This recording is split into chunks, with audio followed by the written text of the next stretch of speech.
దయ్యాలు భూతాలున్నాయనేది పక్కా మూఢనమ్మకం. అలాంటి భయాలున్న చోట అవగాహన కల్పించాల్సిన బాధ్యత అధికార యంత్రాంగానిది. కానీ భూతం తమ కొంపల్ని కాల్చేస్తుందని ఓ ఊరు గొల్లుమంటున్న అధికారులు గాని పోలీసులు గాని అటేపు కన్నెత్తి చూడటం లేదు. నిప్పు వెనక సైన్స్ ప్రకారం ఖచ్చితంగా ఏదో నిజం ఉంటుంది. ఆరా తీస్తే మిస్టీరియస్ ఫైర్ వెనక ఆ నిజం ఏంటో తెలుస్తుంది.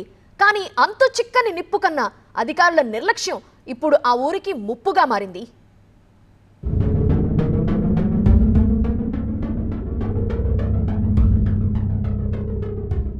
పెద్దపల్లి జిల్లా సుల్తానాబాద్లోని మార్కండేయ కాలనీలో ఉన్నట్టుండి ఇళ్లల్లో మంటలు చెలరేగుతున్నాయి. ఇల్లు సామాన్లు బుక్కిపాలవుతున్నాయి. ఇది ఆకతాయిల పనా మరేదైనా కారణమా అనేది అంతు చిక్కడం లేదు. ఊరంతా భయం గుప్పిట్లో బిక్కుబిక్కుమంటోంది. ఇండ్లు ఇటు అంటుకుంటా ఇటు చల్లారిపోయే వరకు మళ్ళీ అటు అంటుకుంటుంది, అటు చల్లారిపోయే వరకు మళ్ళీ ఇటు అంటుకున్నాడు.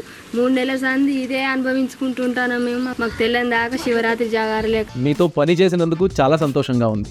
మీరే బెస్ట్ బాస్. ఇప్పటి వరకు మేనేజర్గా ఉన్నాను, ఇప్పుడు బాస్ అవుతాను. ఎలా బాస్ వాలా బీ ద బాస్.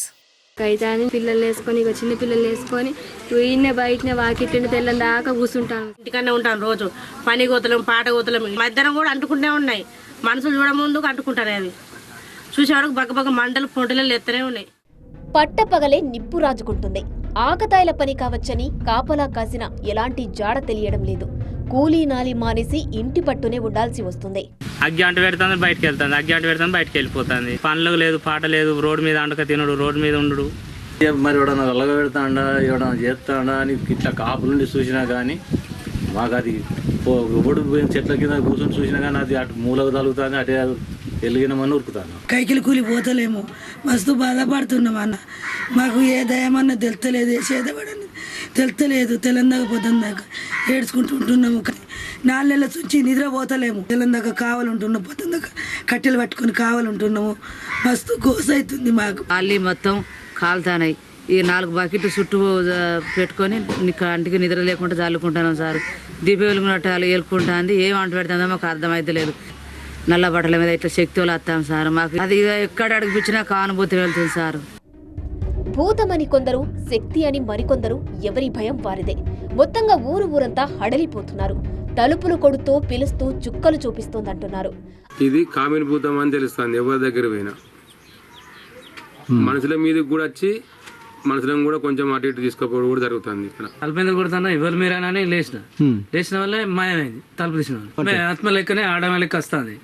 అది మంచిగా శక్తి నమ్మని వస్తుంది. కల్లర వస్తుంది. నా కొడుకును పచ్చిని చేస్తుంది. అగ్గికి కారణం అమ్మోరు ఆగ్రహమేనని బోనాలు చేసి గట్టుమైసమ్మకు గుడి కూడా కట్టారు. పండగ చేశారు. అమ్మోరు శాంతించిందనుకున్నారు. కాని నిప్పు కథ మళ్లీ మొదటికి వచ్చింది. ఇల్లు, ఇంట్లోనే సామాన్లు బుగ్గిపాలవుతున్నాయి. ఇంకేదైనా జరిగినా ఇంతేనా? ఎవరూ తమ గోడును పట్టించుకోరా అని వాపోతున్నారు మార్కండేయ కాలనీ వాసులు.